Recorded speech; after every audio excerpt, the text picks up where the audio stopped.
Welcome back to another episode of Stand on Guard. I'm your host, David Krayden. Thanks for joining me today. We're going to be doing a little bit of assessment and analysis of this 35% tariff, the continuing Epstein story, and ArriveCAN scam. When we come back in mere moments. The Prime Minister lied and his minions continue to lie.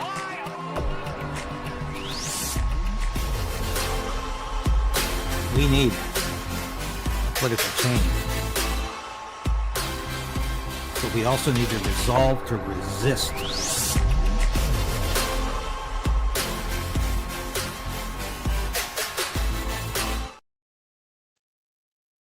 Yes, we need to resolve to resist.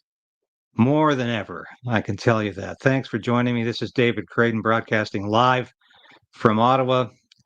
And please like the show, subscribe, resubscribe if you have to. A lot of you have been unsubscribed by our good friends at YouTube. It's very frustrating, but thank you for your continued support as we battle back with the numbers here. It's a daily battle to get the truth out. So many of you are so supportive.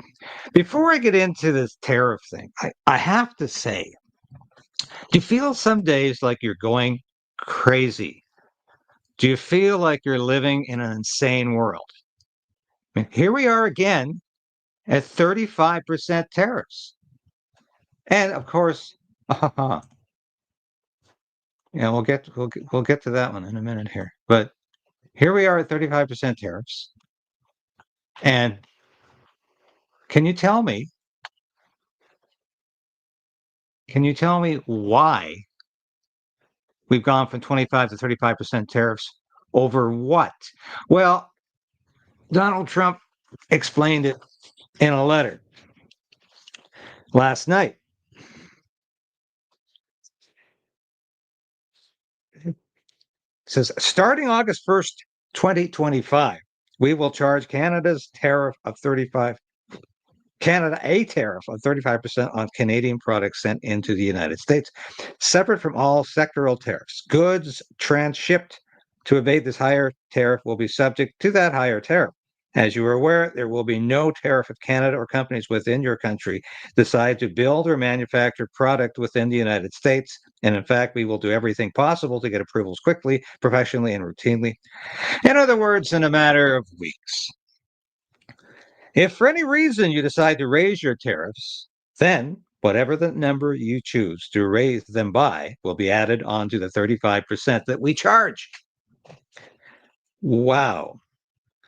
Also, I must mention that the flow of the F drug, which we have to be very careful about talking about, I'll say it once, fentanyl, is hardly the only challenge we have with Canada, which has many tariff and non-tariff policies and trade barriers, which cause unsustainable trade deficits against the United States. Once again, it's complete BS. Take energy out of the equation. The United States has a trade surplus with us. And he goes on about this 400% tariff allegedly being scooped up by agriculture. If Canada works with me to stop the flow of fentanyl, we will perhaps consider an adjustment to this letter. These tariffs may be modified upward or downward depending on our relationship with your country. You will never be disappointed with the United States of America. Thank you for your attention. Well, let me ask you again, do you feel like you're living in an insane world? That now we've got 35% tariffs coming. Mark Carney's on vacation. I would say absent without leave, but no, he's absent with leave. He's on vacation, but he's completely broadsided with this Trump announcement. He was not expecting it. That's quite clear. And it's amazing to me that Mark Carney and Donald Trump appear to be the best of friends, and Donald Trump is doing this. Now, can you possibly configure what's going on here? I have a theory, because we've done stories in the past about how Mark Carney's not standing strong for Canada. He's not Canada first. He's China first. He's globalism first.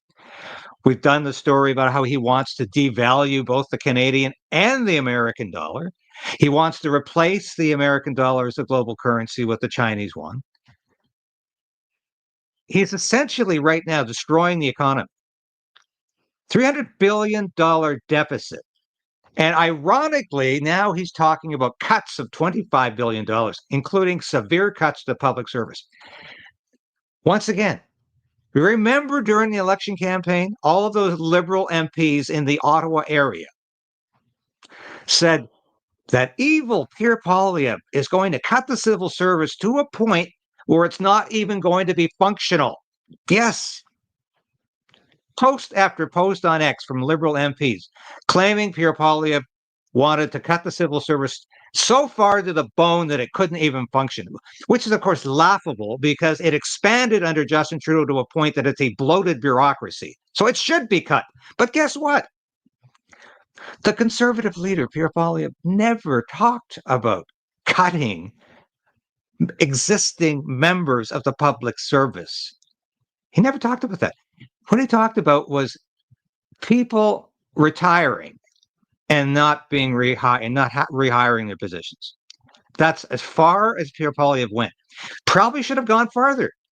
But now it's Mark Carney who's promising to cut civil service because he's worried that somebody might notice the $300 billion deficit that he's created since becoming prime minister. And as I said every day this week, I think back in December, 50 billion was the definition of the fiscal cliff. Spend beyond 50 billion, you're over the fiscal cliff. Well, Mark Carney's exceeded that mark by six times. 6 times. So it's insanity again to think that people are just going to say, hey, I thought the Liberals promised not to cut the public service at all. And now they're going to do that. And Mark Carney supposedly riding high at 52% approval for what? What's he doing except attenuating more control into the Prime Minister's office from the House of Commons, from the Parliament. The Parliament will be toothless. It will be completely flaccid by the time Mark Carney's finished with it. It will be a one-party state. You want to call it the uniparty, or you want to call it a one-party state, it's going to be controlled by Mark Carney and the Prime Minister's office and the bureaucrats in the deep state who Mark Carney is aligned with. So I ask you this again. What is Mark Carney's real goal here? Is he acting in cahoots with Donald Trump? We played Donald Trump saying he loves Mark Carney. He endorsed Mark Carney 3 times during the election campaign to be the preferred prime minister. So why is he broadsiding him now with 35% tariff? What do you think perhaps Mark Carney wants this to happen? Because it'll create, once again, the enemy in Donald Trump. It will create the enemy in the United States, and it will destroy the Canadian economy because Mark Carney wants to destroy the Canadian economy. So we reach out and become part of the European Union, and we become globalist. Let the World Economic Forum sort things out, Mark Carney's saying. Let the catastrophe come on. Let the disaster come on because I'm not here for Canada, he says. I'm here for Europe. I'm here for globalism. Okay, and China too. China can pick up some of the pieces. And who wins in the end here? Who wins in the end? The corporatists, the businesses, the transnationals, the green energy corporations that are ravaging our economy right now. They win in the end. We lose in the end. And the irony for me, and I'm sorry if I go on about this perhaps a bit too long, but it occurred to me this morning when I was putting this broadcast together.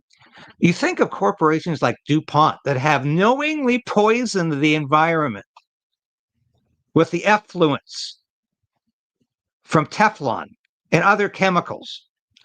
And this has been proven in court, and they had to pay a little $600 million fine for that one, even though they made billions, hundreds of billions of dollars off the product.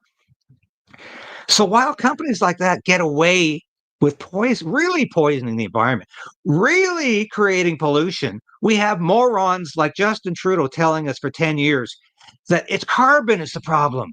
Carbon's the pollution. Just focus on carbon and these greenhouse gas emissions. That's the real problem. Forget about these people polluting the environment for real. Forget about these toxins that you're consuming in your food, in your drink, in the air. Don't worry about those things. It's about carbon.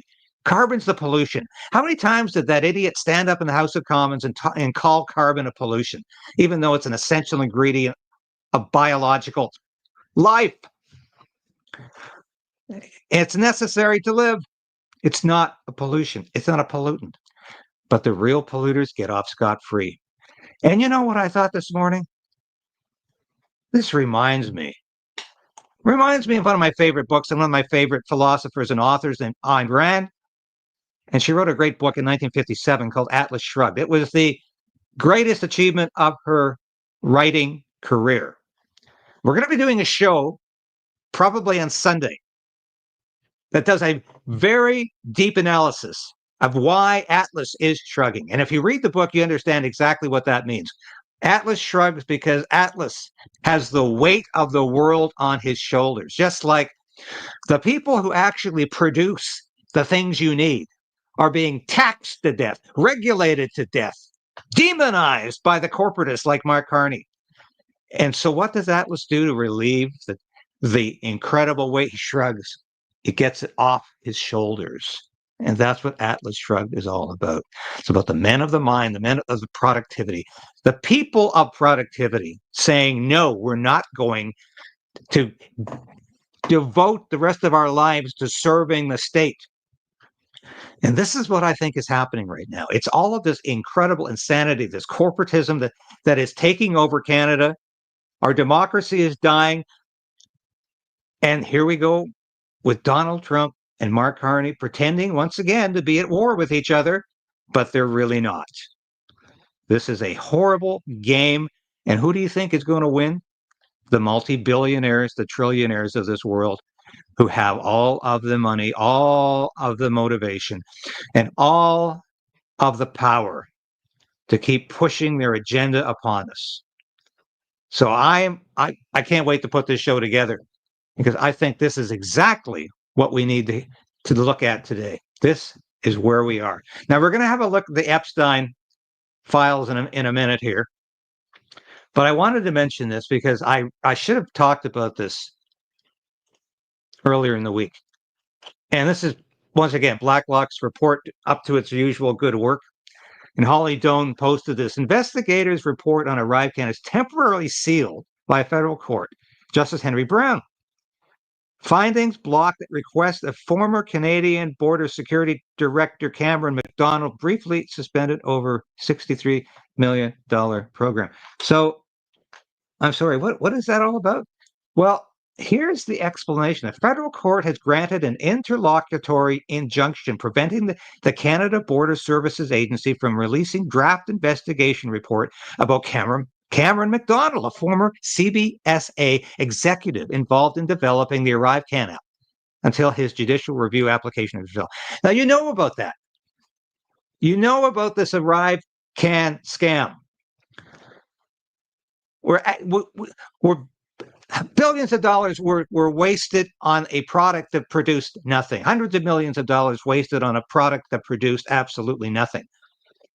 And it was another example of the waste, the misuse of public money, the criminality of the Justin Trudeau government. Justice Henry S. Brown ruled that McDonald, now Assistant Deputy Minister of Health Canada, they look after these people. So he's gone from CBSA, where he was under the microscope, to Health Canada. Well, isn't that a nice place to put a guy like this? Met the three-part test. Well, there's a three-part test for an injunction because he would suffer irreparable harm to his professional reputation if the report were disseminated before his challenge to the investigation's procedural fairness is heard. All right, what does that mean?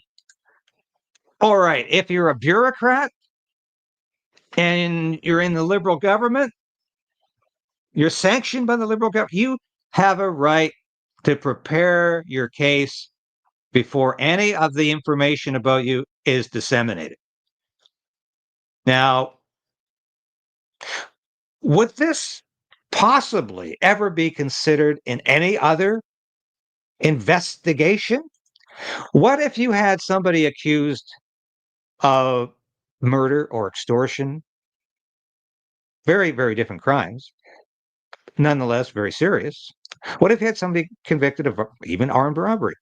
Would a judge come down and say, I'm sorry, we can't release any of the information about this incident until this individual fully prepares his or her case and feels pretty confident they're going to win it?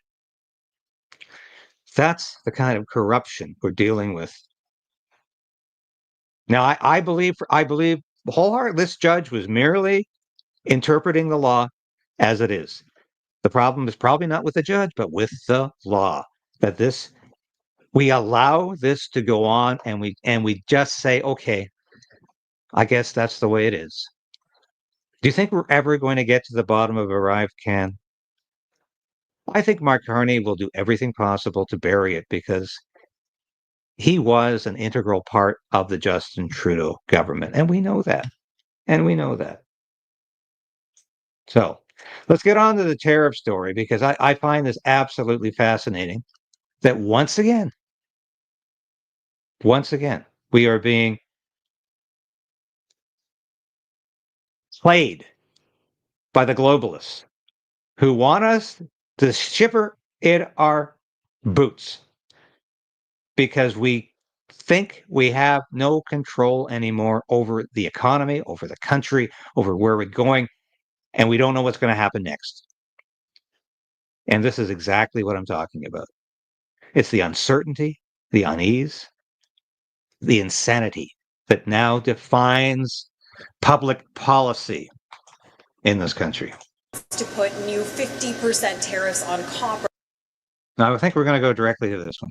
Donald Trump has announced a 35% tariff on Canadian goods to go into effect on August 1st. The president making the announcement shortly after 8 p.m. Eastern Time, posting a letter to the Prime Minister on his Truth Social account. In the letter, Trump cites his concerns over fentanyl flowing into the country and claims Canada didn't address the problem and only implemented tariffs of its own. The letter says the 35% tariff will apply to all Canadian imports, separate from the existing levies on autos, steel, and aluminum. He says the U.S. will escalate the tariffs if Canada retaliates to this latest threat. The letter cites other concerns, including Canada's supply management system. The president says the states will consider an adjustment to the policy if Canada works with the country to address the flow of fentanyl. Okay, I've got another one to show you. But you remember this?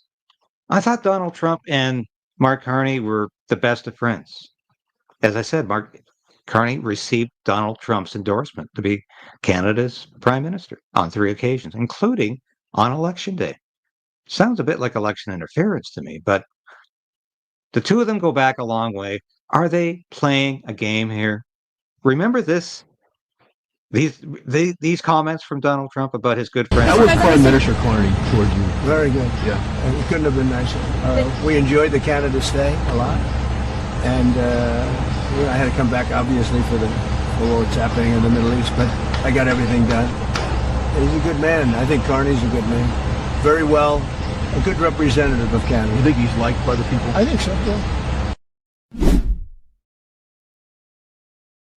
Holy jumping, as we say here in Eastern Ontario in the Ottawa Valley. Holy jumping. What is that all about? And now, of course, he's hitting Canada with 35% tariff, and it's going to be catastrophic. And does Mark Carney really think he's going to pull this together? He's going to pull this out of the fire. He's on vacation right now.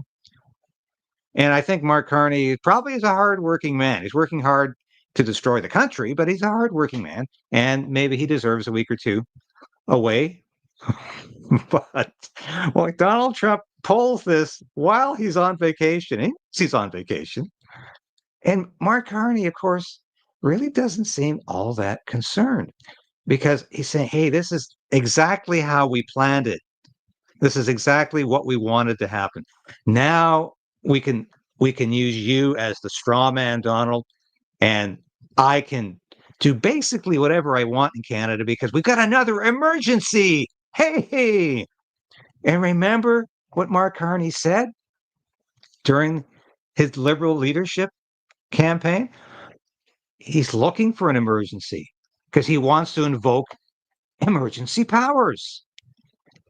Emergency powers such as the Emergencies Act to get through his agenda. So what do you think matters more to Mark Carney? A 35% tariff that could be catastrophic for the Canadian economy? Or the justification for accruing more power unto himself? For stealing, for grabbing, for taking more authority, more power by justifying it with another emergency. It's exactly what Justin Trudeau did with the COVID pandemic. Emergency, urgent, emergency. Let's seize some more power. And this is what Mark Carney's up to. Now, this is an interesting report because it actually is quite honest about the fact that there's probably very little Mark Carney can do about this right now, as long as Donald Trump is winding up for this. But as I've said, I don't think Mark Carney wants to do anything about it. Good evening. We begin with breaking news tonight and another shot fired in the U.S.-Canada trade war. Donald Trump releasing a letter to Prime Minister Mark Carney late this evening. Let's get straight to CTV's senior political correspondent, Mike Couture. And Mike, in this letter, a couple of new threats. What exactly does it say? Yeah, Omar, President Donald Trump is accusing Canada of financially retaliating against the U.S. And so he's vowed that starting on August 1st, he will impose a 35% tariff on all Canadian goods going to the U.S. Now, that's separate from the current sectoral tariffs. Trump goes on to say in that letter that if Canada raises its tariffs, quote, whatever number you choose to raise them by will be added onto the 35% that we charge, end quote. All of this comes 11 days before Canada's self-imposed deadline to make a deal with the U.S., and just one day after Trump said 50% tariffs on copper would also be applied on August 1st. And more than half of Canadian copper goes to the U.S. We'll fight against it, period. A defiant declaration from Canada's industry minister talking about the threat of 50% tariffs on Canadian copper. While meeting the Vancouver Board of Trade, Melanie Joly said protecting jobs remains the government's focus in this trade war. We denounce these illegal tariffs. Aren't you glad you've got somebody like Melanie Joly fighting for you? And of course, she has totally abdicated any responsibility for this. She said, well, just let the Prime Minister work it out. And we think that they're a direct attack against our workers and now on in the copper industry. And so we'll fight against them. While the fight continues on one front, negotiations with the U.S. are ongoing. Today, the Foreign Affairs Minister said she believes a deal can get done before Canada's self-imposed deadline of July 21st. I will say that we are still hopeful that an agreement can be achieved indeed. But one of the people who negotiated the last trade deal with the U.S. disagrees. I think that's, not realistic at the present moment. I don't think that we're going to be able to achieve very much of significance over the next 11 days. Canada's former ambassador to the U.S., David McNaughton, also sits on the Prime Minister's Council on Canada-U.S. relations. He thinks the government should extend discussions until U.S. President Donald Trump softens his stance. When some of the things that he's doing start to bite on the American economy, when inflation starts going up, when things start to slow down, I think that will be the time when we can make a fair and reasonable deal. And a deal by July 21st seems even less likely now, with the U.S. president threatening to cripple the Canadian economy in just 3 weeks, Omar. Michael Couture on those late-breaking developments this evening. Mike. Cripple the Canadian economy. And we've really still haven't had much of a response from Mark Carney, except perhaps to acknowledge that, yeah, the Canadian economy could be crippled, but Mark Carney's already well on the way to doing that without the help of Donald Trump.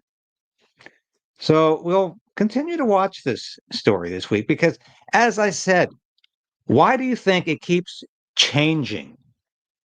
Because if you ignore the story for a week and you come back to it, it's almost as if you didn't miss anything because it keeps shifting every day. The narrative keeps shifting. And now we've gone from no tariffs at all, we're exempt, to 35% tariffs. And it's like there's a constant state of emergency being declared by the Trump administration and by the Carney liberals. This is about creating a state of emergency. We're living in a constant state of emergency. And that is how dictatorships evolve. That's how dictatorships are created. You create a sense of urgency and emergency, so we're always on the brink of catastrophe, so the government has to intervene. And that's where we are with this. Now, I want to talk about the Epstein case, because I'll tell you why this fascinates me. Because I don't know how any government in the world, especially a democratic one, can expect to get away with this cover story.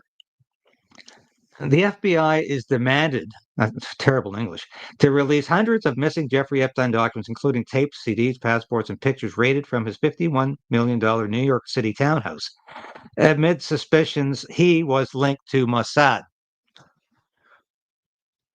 What do we say about that? It's well documented now that he was in fact linked to Mossad and the CIA. And that's probably why there's complete and utter silence about this. But you have to laugh.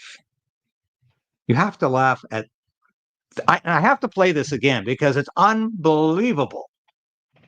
It's unbelievable that Donald Trump really thinks he can say, I'm sorry, what's the big deal here?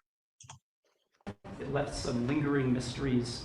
One of the biggest ones is whether he ever worked for an American or foreign intelligence agency. The former Labor Secretary, who was Miami U.S. Attorney Alex Costa, he allegedly said that he did work for an intelligence agency. So could you resolve whether or not he did? And also, could you say why there was a minute missing from the jailhouse tape on the night of the staff? Yeah, sure. If Hey, Pam, could I just interrupt for 1 second? Are you still talking about Jeffrey Epstein? This guy's been talked about for years. You're asking, we have Texas, we have this, we have all of the things. And are people still talking about this guy, this creep? That is unbelievable. Do you want to waste the time and do you feel like answering? I don't mind answering. I mean, I can't believe you're asking a question on Epstein at a time like this where we're having some of the greatest success and also tragedy with what happened in Texas. It just seems like a desecration, but you go ahead. Sure. First, to back up on that, in February, I did an interview on Fox, and it's been getting a lot of attention because I said, I was asked a question about the client list, and my response was, it's sitting on my desk to be reviewed, meaning the file along with the JFK, MLK files as well. That's what I meant by that. Also, to the tens of thousands of video, they turned out to be child porn downloaded by that disgusting Jeffrey Epstein. Child porn is what they were. Never going to be released, never going to see the light of day. To him being an agent, I have no knowledge about that. We can get back to you on that. And the minute missing from the video, we released the video showing definitively, the video was not conclusive, but the evidence prior to it was showing he committed suicide. And what was on that, there was a minute that was off the counter. And what we learned from Bureau of Prisons was every night, they redo that video. It's old, from like 1999. So every night the video is reset, and every night should have the same minute missing. So we're looking for that video to release that as well, showing that a minute is missing every night. And that's it on Epstein. You know, a minute is missing every night. This is a strange procedure that apparently the penitentiary in New York is up to. And I don't know who in the hell would buy that. You know, when people are lying, you can tell by the body language. You know, this is a gross falsehood, that there's a huge story here that's not being told. And this was all downloaded. What about all of these videos, tapes, CDs? What about all those? What happened to those?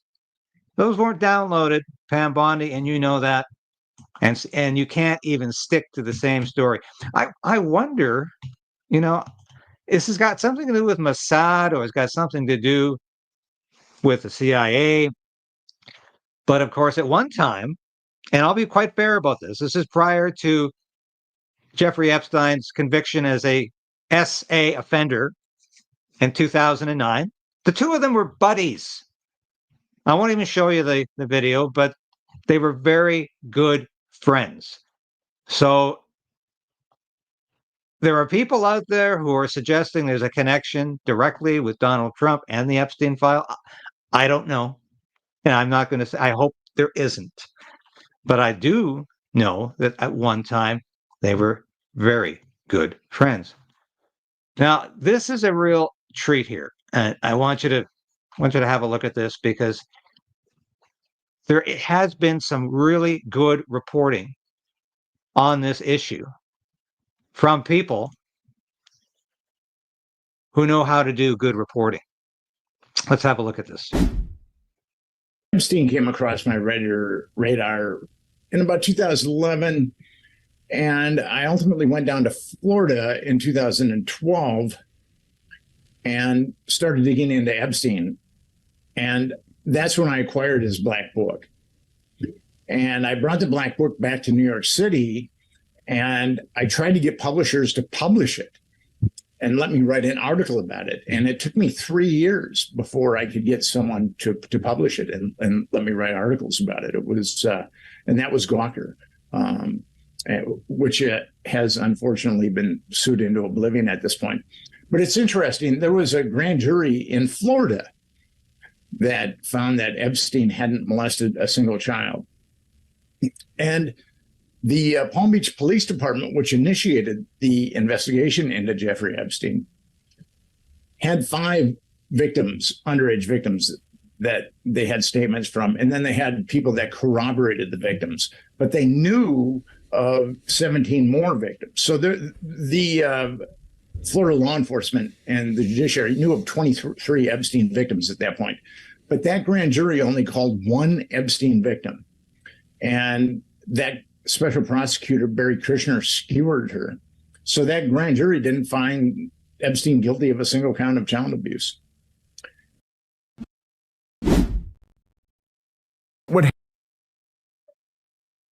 So where are the other victims? We hear from them. And if there's all of these victims, and we know there are possibly hundreds, thousands of victims over the course of this man's career as a SA offender. What happened to all of this testimony? Why aren't we hearing about the testimony? Why is it somehow now something we can't talk about? Because why? It's no longer relevant. And he just downloaded some child porn from the internet. You know, that's not very good, but it doesn't make him any different. So why is Ghislaine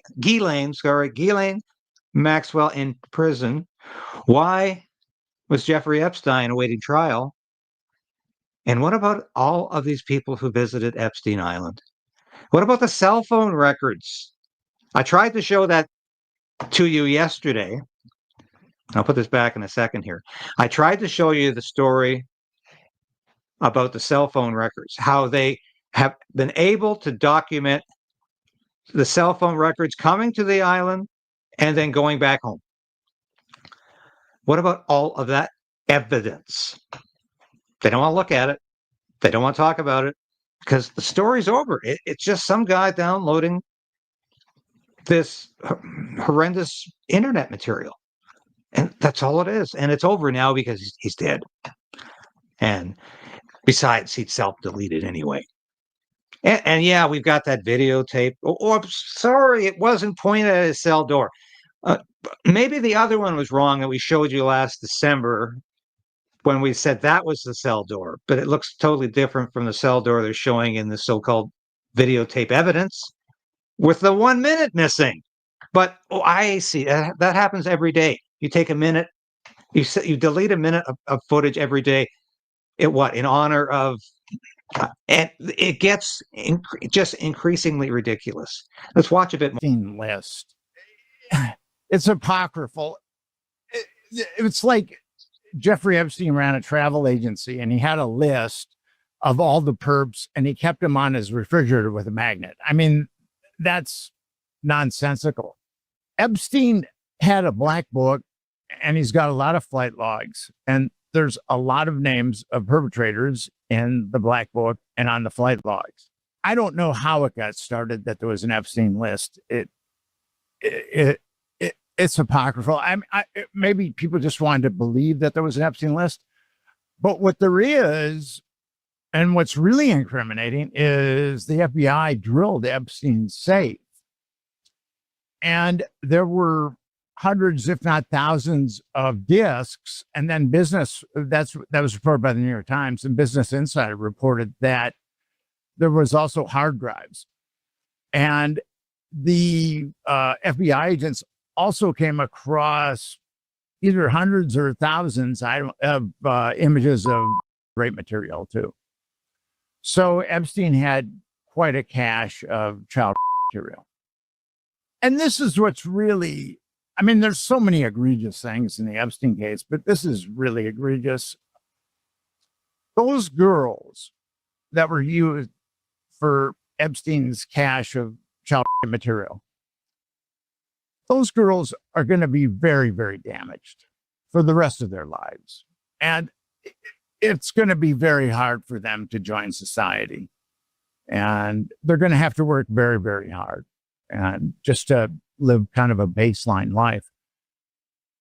And because the feds were covering up Epstein and all the perpetrators, and we know who a lot of the perpetrators are, we know who a lot of the pimps are, I'm willing to bet everything I've got that the FBI didn't try to identify those victims and help them, which is, I mean, there's so many miscarriages of justice in the Epstein case, but that really sickens me that there were all those images of child material and the feds just ignored them.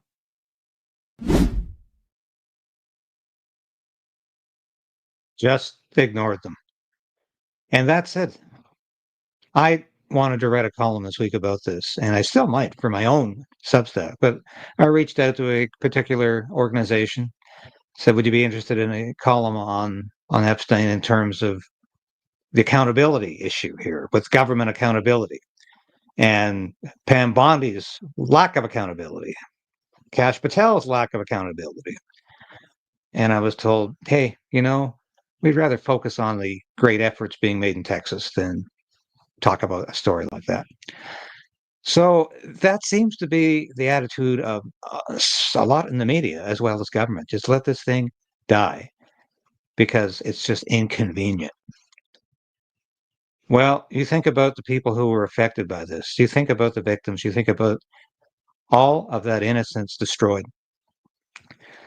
And the fact that now suddenly this is just not worth talking about. Why do you keep talking about Jeffrey Epstein? We've been talking about him for years. Time to stop talking about him.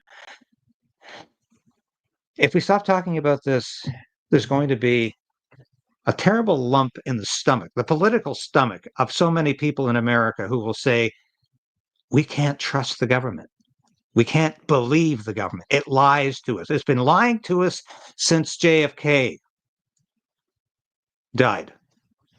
It's been lying to us about Robert F. Kennedy. It's been lying to us about Martin Luther King. It lied to us about what Watergate was all about. It's been lying to us for decades. and it continues to lie.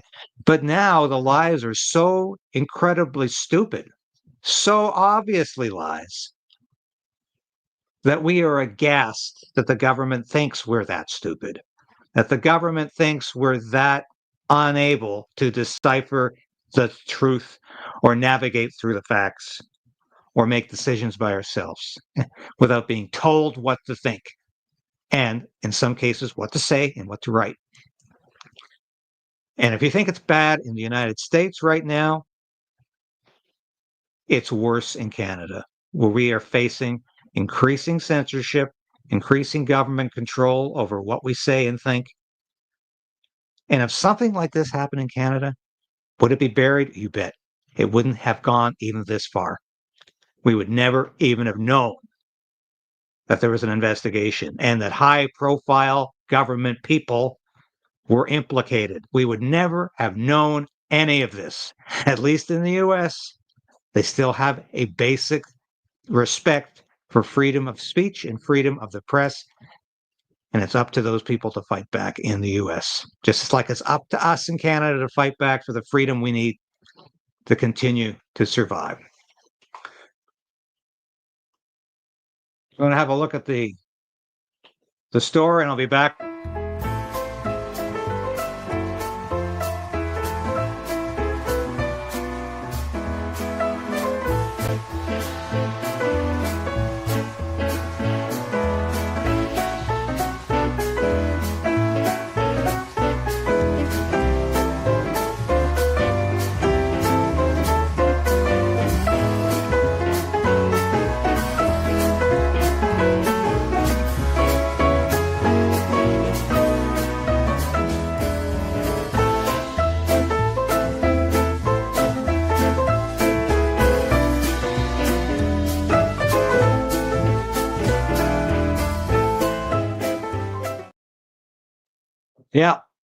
Yeah, I've got it on. This is Informal Friday and Merchandise Day. I always like to do that.